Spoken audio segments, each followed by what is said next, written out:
Aray! Awesome. Treat ko sa boys, guys. Valentine's. Valentine's treat. Saan na yung isa? Tumakbo. Wala yung tatay. May work. Night shift na siya ngayon. So, tomorrow morning pang uwi. Nak, nilagay nyo na kay daddy? Sa ref? Or kay daddy yan? That's that. Oh, lagay yan dun. Yeah. Melt yan. Dahil I'm not a nice mom today. Puro decline yung kanilang ano. Going to somewhere with their friends. I said no. Tapos mag-sleep over.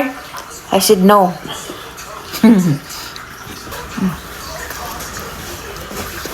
Sahod ko pala ngayon from them. Bayad ako sa credit card. Ganun lang yun. Break even.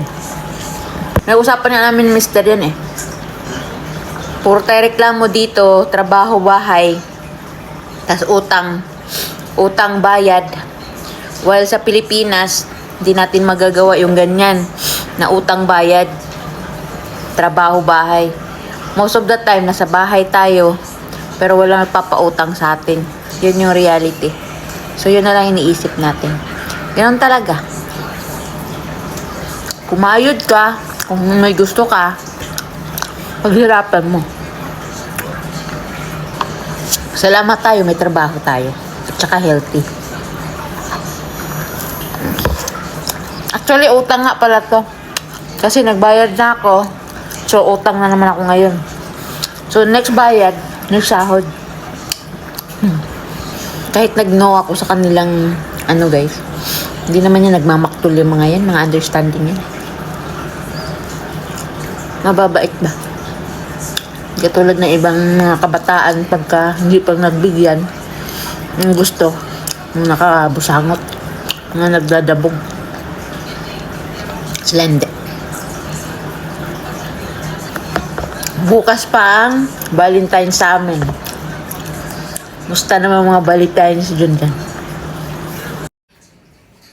Hey! Nice try. Ah! Stop. Say hi to my vlog. Say hi. Aray! Pinitik ako. Binuli ang nanay, pinitik ng rubber.